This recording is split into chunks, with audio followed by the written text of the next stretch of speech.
जय भीम, मैं हूं स्वाति और आप देखना शुरू कर चुके हैं जय भीम इंडिया न्यूज। आइए बढ़ते हैं आज की कुछ खास खबरों की ओर।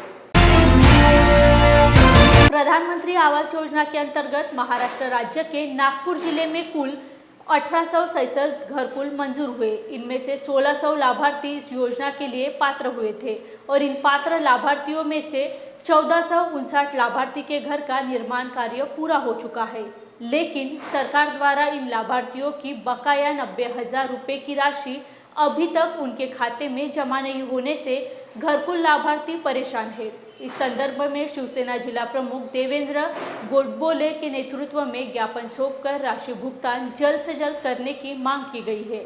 साथ ही प्रधानमंत्री नरेंद्र मोदी को 855 लोगों के हस्ताक्षर वाले पोस्ट कार्ड भी भेजे गए हैं। प्रधानमंत्री आवास योजनेचे पैसे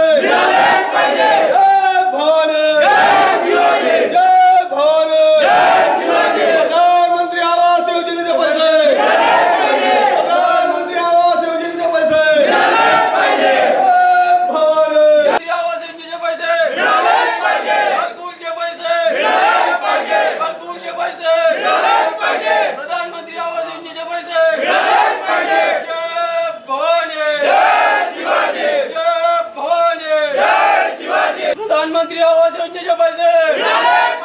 प्रधानमंत्री आवास योजनेचे पैसे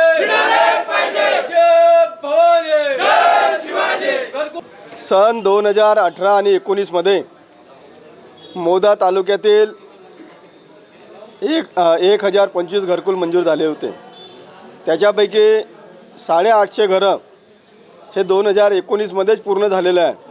परंतु प्रधानमंत्री आवास योजनेअंतर्गत जे 2.5 लाख रुपये लाभार्थ्यांना देणार होते त्याच्यापैकी 1,60,000 रुपये आजपर्यंत लाभार्थ्यांना मिळालेले आहे। 90,000 रुपये अजूनही लाभार्थ्यांच्या शासनाकडे बाकी आहे। म्हणून या देशाचे प्रधानमंत्री नरेंद्रजी मोदी यांना आमची विनंती आहे का 2018 पासून घरं पूर्ण होऊन सुद्धा लाभार्थ्यांना त्यांचा हिस्सा भेटलेला नाही, 90,000 रुपये भेटलेले नाही। आणि या ठिकाणी भाजपचे प्रदेश अध्यक्ष चंद्रशेखरजी बावनकुळे यांनी धन्यवाद मोदीजी अशा प्रकारचं पत्र लिहून मोदीजींचा धन्यवाद मानण्याचा कार्यक्रम केलेला आहे। परंतु अजूनपर्यंत ज्या लोकांना हिस्सा भेटला नाही, 90,000 रुपये अजून भेटले नाही, त्याच्याबद्दल आम्ही या मौदा तालुक्याच्या वतीनं आणि नागपूर जिल्हा ग्रामीण शिवसेनेच्या वतीनं 1459 लोकपत्र सन्माननीय प्रधानमंत्री मोदीजी यांना लिहिणार आहेत। पोस्टामध्ये आम्ही आता टाकणार आहोत आणि प्रधानमंत्र्यांचं याकडे लक्ष वेधणार आहोत। या 850 लाभार्थ्यातर्फे मोदी साहेबांना, प्रधानमंत्री साहेबांना पत्र लिहून आमच्या जो हिस्स्याचे 90,000 रुपये बाकी राहिलेले आहे त्याची मागणी आम्ही करतो। शासनाने जर याच्याकडे लक्ष दिलं नाही तर निश्चितपणे परत उग्र आंदोलन या ठिकाणी आम्ही करू, हे या ठिकाणी आपल्या माध्यमातून शासनाला सांगू इच्छितो। प्रधानमंत्री आवास योजनेचे पैसे मिळालेच पाहिजे, प्रधानमंत्री आवास योजनेचे पैसे मिळालेच पाहिजे। नागपूर जिल्ह्यामध्ये 1866 घरकुलांना मान्यता मिळालेली होती। त्यापैकी 1600 लाभार्थी पात्र ठरवण्यात आले होते। 1600 लाभार्थ्यांपैकी 1459 लोकांचं घरकुल आवास योजनेचं काम 2018-19 मध्ये पूर्ण झालेलं आहे। लाभार्थ्यांना मिळणाऱ्या 2.50 लाखापैकी आजपर्यंत फक्त 1,60,000 रुपये मिळालेले आहे। अजूनही 1449 लाभार्थ्यांचे प्रत्येकी 90,000 प्रमाणे अजूनही त्यांना निधी प्राप्त झालेला नाही। अनेक गोरगरीब लोकांना घरकुल योजनेचा लाभ भेटला। कोणी लोकांनी उसनेवाडी घेऊन, सामाईन उसनं घेऊन, उधारी घेऊन अशा प्रकारचं काम करून घराचं काम पूर्ण केलेलं आहे। परंतु हे झोपलेलं सरकार लोकांच्या पैसे देण्याकडे दुर्लक्ष करत आहेत आणि भारतीय जनता पक्षाचे प्रदेश अध्यक्ष सन्माननीय चंद्रशेखरजी बावनकुळे यांनी धन्यवाद नरेंद्र मोदीजी, धन्यवाद प्रधानमंत्रीजी अशा प्रकारचं पत्र लिहून धन्यवाद मानण्याचं काम केलं आहे। परंतु भारतीय जनता पक्ष आणि इतर लोकांचं मात्र जे लोकांचे 90,000 रुपये बाकी आहे त्याकडे कोणत्याही पुढाऱ्यांचं लक्ष नाही आहे। म्हणून शासनाचं लक्ष वेधण्याकरिता मौदा तालुक्यातील जवळपास 850 लोकांनी पत्र सन्माननीय प्रधानमंत्री नरेंद्रजी मोदी यांना पत्र लिहून उर्वरित पैशाची मागणी केलेली आहे। घरकुल बांधलं तरी पण आम्हाला 90,000चा चेक काही मिळाला नाही। चेक काही मिळाले ते 1,60,000 मिळाले। जे बाकी आहे ते अजूनपर्यंत आलेले नाही. 2018 पासून आमच्या घराचे काम पूर्ण झालेले आहे, मंजूर झाले होते. तेव्हापासून आज आम्हाला 1,60,000 रुपये मिळण्यात आले. बाकीचे राहिलेले पैसे 90,000 मिळण्यास सरकार लेट करीत आहे, तरी त्यांनी कृपा करून याच्याकडे लक्ष द्यावा आणि गोरगरिबाचे कामे करावी. 2018मध्ये आमच्या घराचे काम पूर्ण झालं आणि त्यात आम्हाला सरकारने 1,60,000 रुपये दिले. 90,000 अजून बाकी आहे, त्याकडे ते दुर्लक्ष करीत आहे. त्यांनी लवकरात लवकर आमचे 90,000 द्यावे, अन्यथा हा मोर्चा तीव्र करण्यात येईल. ह्या लोवाले जे पैसे द्यायचे, सिरमिट जे पैसे द्यायचे आहेत, आता ते आमच्या घराच्या भोवताल फिरून राहिले आहेत. आता काही न द्यावं आम्ही आपले. किसानों की बिजली बिल में वृद्धि ना की जाए, किसानों को 12 घंटे बिजली मिलनी चाहिए। इस मांग के लिए महाराष्ट्र राज्य इरिगेशन फेडरेशन की ओर से महावितरण कार्यालय के सामने बिजली बिल की होली जलाई गई। साथ ही महावितरण कंपनी ने विद्युत नियामक आयोग को दाखिल किए याचिका 2 बरस में 67,644 रुपए की भरपाई की मांग की गई है। वाढीचा प्रस्ताव रद्द शेतकरी एकजुटीचा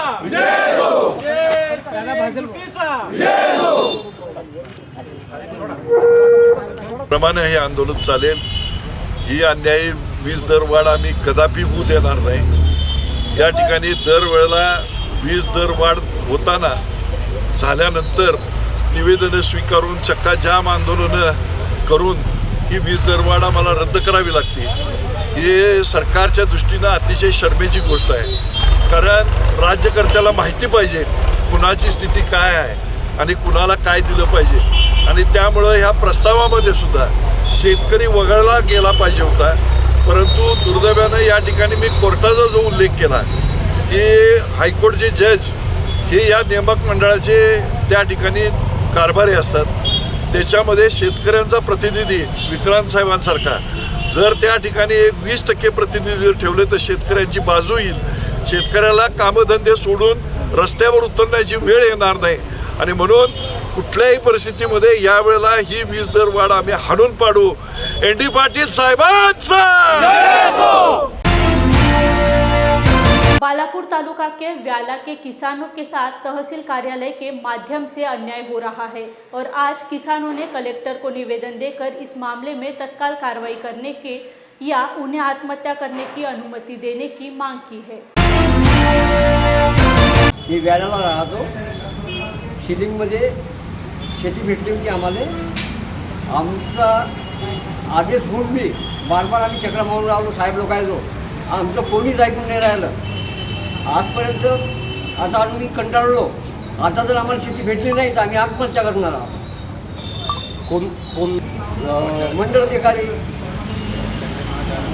नोटिस गेले तिथून त्याच्या नावाचे, पण ते काही करून नाही राहिले. फोनवर बोलतात हो उद्या करतो आज करतो, असं 6 महिन्यापासून चालू आहे आमच्या पाठी. साहेबानं बाळापूर तहसीलदार साहेबानं मंडळ अधिकाऱ्याच्या नावाने पत्र काढलेलं आहे की बा मोका पाहणी करा. आम्ही मोका पाहणी केली 2 वेळ तिथं जाऊन शेतामध्ये. ते सर्व मंडळ अधिकाऱ्यांनी मान्य केलं की बा हे बरोबर आहे. हा जो शेती वाहून राहिला हा चुकीचा माणूस आहे. इथं बैसलेला आमची शेती आहे ते राहणार वेळा. आम्हाला 83-84 मध्ये आमच्या वडिलांना शेती मिळाली होती. तर ती आमच्या ताब्यात नसून इतर लोकांच्या ताब्यात आहे. तर ती त्या शेतीसाठी आम्ही नागपूर, अमरावती, अकोला इथे मागणी केली. तिथं ते आम्ही कोर्टात केस जिंकलो आणि 2015ला आम्हाला तो आदेश मिळाला. तेव्हापासून बाळापूर तहसीलदार ADO हे आम्हाला देण्यास टाळाटाळ करत आहेत. LDOकडे गेलो तर ते म्हणतात की बा तुम्ही तहसीलदारकडे जा. तहसीलदार म्हणतात आम्ही मंडळ अधिकाऱ्यांकडे दिलं तर मंडळ अधिकारी त्या शेती देण्यास टाळाटाळ करून लागले. आम्ही एकूण 7 लोक आहेत. जर आम्हाला शेती नाही दिली तर आम्ही आत्महत्या करू. जय भीम इंडिया में वक्त हो चला है एक छोटे से ब्रेक का। मिलते हैं ब्रेक के बाद। क्या हुआ बहू? माँ पाइल्स की बहुत तकलीफ हो रही है। तो तुम गुदरोग सर्जन के पास क्यों नहीं गई? देखो, जैसे हार्ट के लिए हार्ट स्पेशलिस्ट, ब्रेन के लिए ब्रेन स्पेशलिस्ट, तो पाइल्स के लिए पाइल्स स्पेशलिस्ट क्यों नहीं? स्त्री हो या पुरुष, टॉयलेट में तकलीफ, केवल पाइल्स ही नहीं, और भी कई प्रकार के गुदरोग तथा कैंसर भी हो सकता है।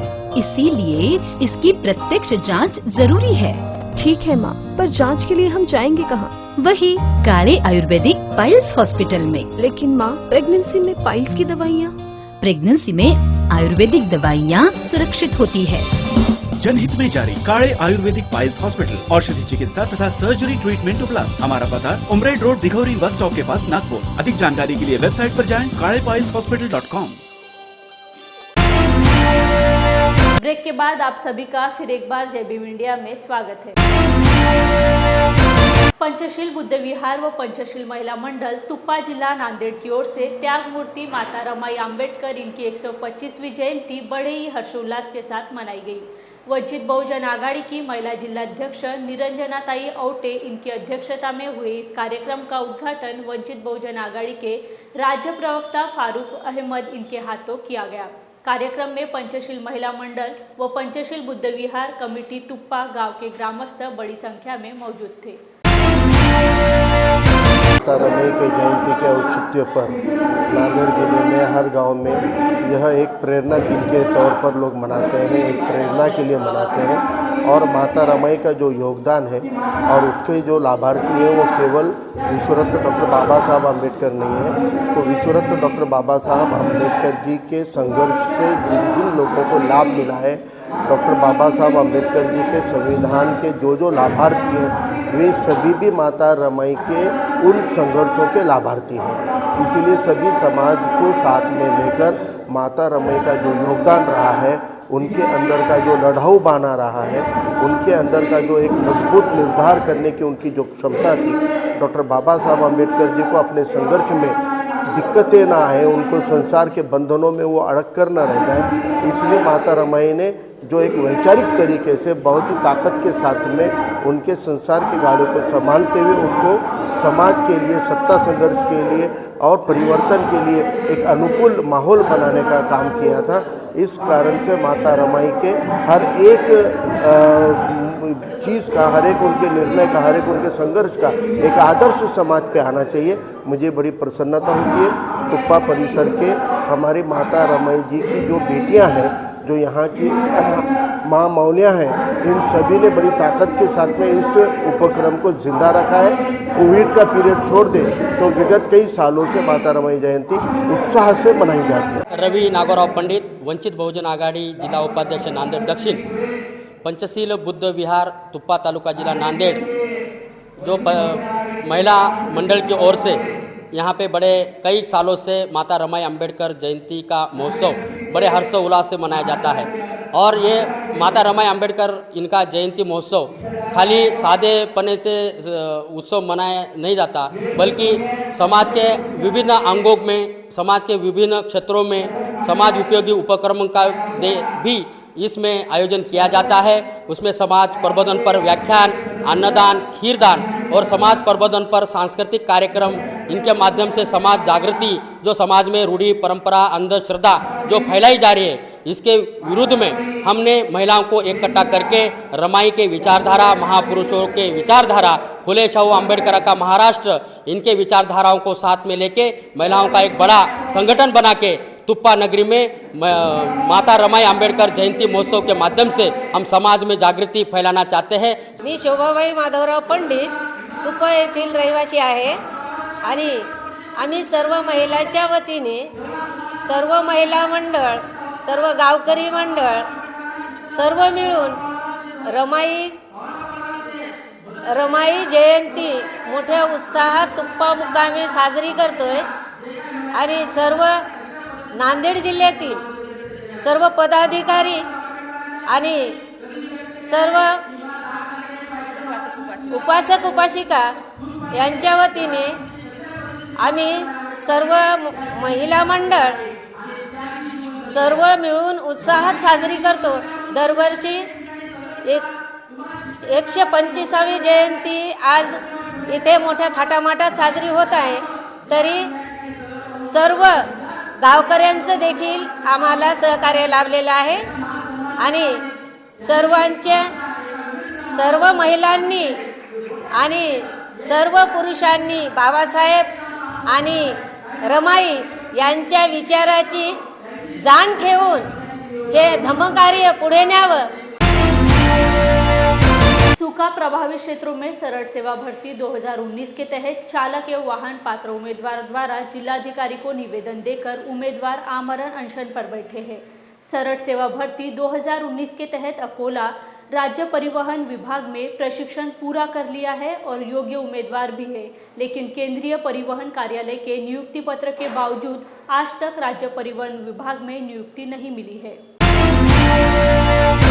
हम सब 2019 सरल सेवा भर्ती चालक तथा वाहक पद पर के सभी उम्मीदवार यहाँ पे बैठे हुए पूरे महाराष्ट्र में चालक तथा वाहक की पूरी जो विभाग है उसमें नियुक्ति दे चुके चालक तथा वाहक को। सिर्फ अकोला जिले में नियुक्ति देना बाकी है। तो ये जो हमारे अकोला विभाग में जो बिंदु नामावली है वो बाकी होने के कारण हमें बोल रहे हैं कि नियुक्ति नहीं देना चाहते। तो हमारा इसमें कोई दोष नहीं है। हमारे बीवी बच्चे हम सब बेरोजगार हैं, हमारे खाने की व्यवस्था नहीं हो रही, इसलिए हम आखिरी रास्ता समझकर हमें नियुक्ति देना चाहिए, इसलिए हम उपोषण के लिए बैठे हुए हैं। जय भीम इंडिया में वक्त हो चला है एक छोटे से ब्रेक का। मिलते हैं ब्रेक के बाद। क्या हुआ बहू? माँ, पाइल्स की बहुत तकलीफ हो रही है। तो तुम गुदरोग सर्जन के पास क्यों नहीं गई? देखो, जैसे हार्ट के लिए हार्ट स्पेशलिस्ट, ब्रेन के लिए ब्रेन स्पेशलिस्ट, तो पाइल्स के लिए पाइल्स स्पेशलिस्ट क्यों नहीं? स्त्री हो या पुरुष, टॉयलेट में तकलीफ केवल पाइल्स ही नहीं और भी कई प्रकार के गुदरोग तथा कैंसर भी हो सकता है। इसीलिए इसकी प्रत्यक्ष जांच जरूरी है। ठीक है माँ, पर जांच के लिए हम जाएंगे कहाँ? वही काले आयुर्वेदिक पाइल्स हॉस्पिटल में। लेकिन माँ, प्रेगनेंसी में पाइल्स की दवाइयाँ? प्रेगनेंसी में आयुर्वेदिक दवाइयाँ सुरक्षित होती है। जनहित में जारी काले आयुर्वेदिक पाइल्स हॉस्पिटल, औषधि चिकित्सा तथा सर्जरी ट्रीटमेंट उपलब्ध। हमारा पता उमरेड रोड दिघौरी बस स्टॉप के पास नागपुर। अधिक जानकारी के लिए वेबसाइट पर जाएं kalepailshospital.com। ब्रेक के बाद आप सभी का फिर एक बार जय भीम इंडिया में स्वागत है। शिवसेना उद्धव ठाकरे पक्ष के सांसद संजय राउत कोल्हापुर में है। कल उन्होंने संवाददाताओं से बात करते हुए विधिमंडल नहीं वो चोर मंडल है ऐसा बयान किया था।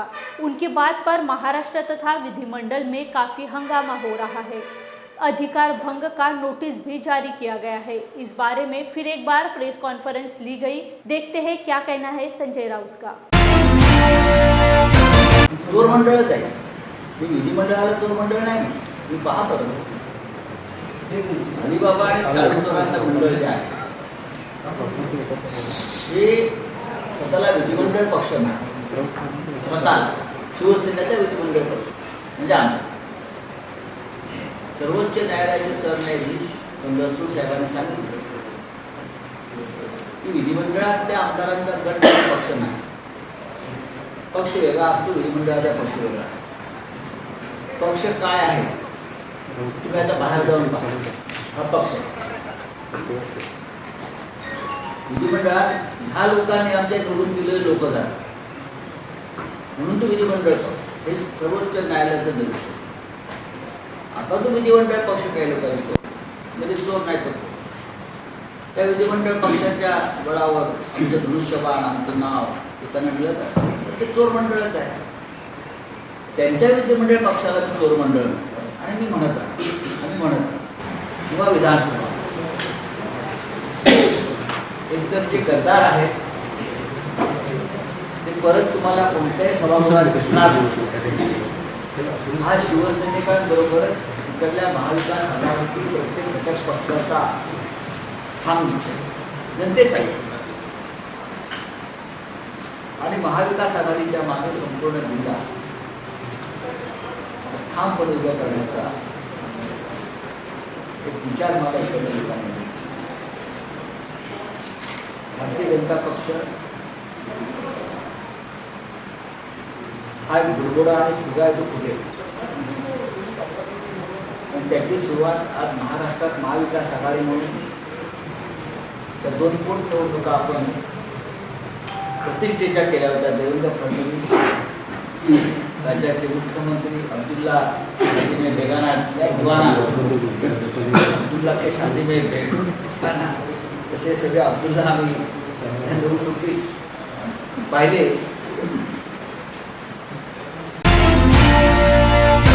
शिवसेना उद्धव बालासाहेब ठाकरे गठ की ओर से संपूर्ण महाराष्ट्र में शिव संवाद अभियान चलाया जा रहा है। इस अभियान के अंतर्गत चंद्रपुर जिला भद्रावती में माननीय शिवसेना नेता चंद्रकांत खैर तथा अन्य मान्यवरों के उपस्थिति में शिव संवाद कार्यक्रम संपन्न हुआ। शिव संवाद कार्यक्रम में उपस्थित लोगों को संबोधित करते हुए माजी खासदार चंद्रकांत खैर ने कहा कि गोरगरीब सर्वसामान्य जनता को सदैव न्याय देने का प्रयत्न किया है। बहुत से लोगों को बड़ा बनाया है, लेकिन कुछ लोगों ने शिवसेना तोड़ने का पाप किया। उनको महाराष्ट्र की जनता कभी माफ नहीं करेगी। सगळ्या नेत्यांना ती जबाबदारी दिलेली आहे, उपनेत्यांना पण जबाबदारी दिलेली आहे आणि आम्ही सगळेजण हे महाराष्ट्रातलं जे राजकारण झालेलं आहे गद्दारांचं आणि महाराष्ट्र फोडण्याचं राजकारण जे देवेंद्र फडणवीस करत आहे त्या माध्यमाद्वारे त्या ठिकाणी लोकांना कळू द्या की धर्म कसे आहे, दाढी कशी आहे, हे कसे आहे आणि कशी गद्दारी झाली हे सगळं दाखवण्यासाठी त्या ठिकाणी आम्ही कठीण परिस्थिती घटना बाह्य हा निर्णय दिला आहे की केंद्र सरकारला दबून असलेली संस्था झालेली आहे आणि अशा अनेक संस्था या केंद्र सरकारच्या दबावाखाली काम करत आहे आणि त्याचा एक निषेध, त्याचा एक विरोध आणि जो आमचा पक्ष आहे या पक्षाला चालना दिलेली आहे, या पक्षाचं विभाजन या गद्दार एकनाथ शिंदेनी केलेलं आहे आणि त्यांनासुद्धा या जनतेच्या लोकमतातून जे लोकशाहीची हत्या होत आहे ही लोकशाहीची हत्या कशी थांबली पाहिजे आणि ते जनतेने आपल्या मतदानरूपी आणि आपल्या याच्यातून दिली पाहिजे। बोरगांव में घे ग्राम पंचायत जिला परिषद सर्कल में विकास कार्यों में भाजपा के जिला परिषद सदस्य पंकज सायाकर ने घोटाला करने का आरटीआई से मिले पत्र में सामने आया है। इन सब घोटाले की जांच करने और संबंधित अधिकारियों के खिलाफ मामला दर्ज करने का अनुरोध सामाजिक कार्यकर्ता पूर्व सभापति मनोज चौधरी ने निवेदन द्वारा जिला परिषद मुख्य कार्यकारी अभियंता को किया है। माननीय मुख्य कार्यकारी अधिकारी यांना निवेदन दिले बोरगावच्या जिल्हा परिषदेच्या संबंधामध्ये।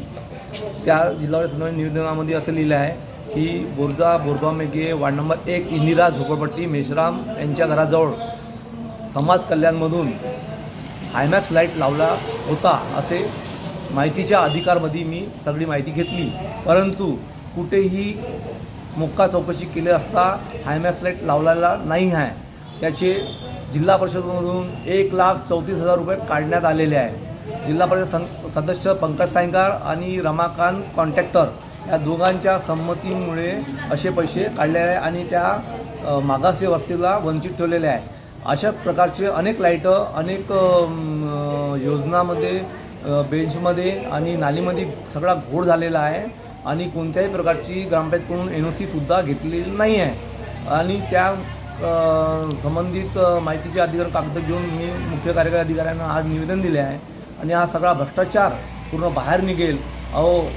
याच्यात भ्रष्टाचाराला आळा बसेल की जनतेच्या पैशाची लूट कशी शिवसाहेबांना आज निवेदन दिलं काय म्हणाले ते म्हणे मी ताबडतोब चौकशी करतो। त्यांनी ताबडतोब अहवाल मागितलेला आहे आणि मी FRची मागणी केलेली आहे। आज के लिए बस इतना ही। कल फिर मुलाकात होंगी कुछ नए खबरों के साथ। तब तक के लिए बने रहिए जय भीम इंडिया में। जय भीम।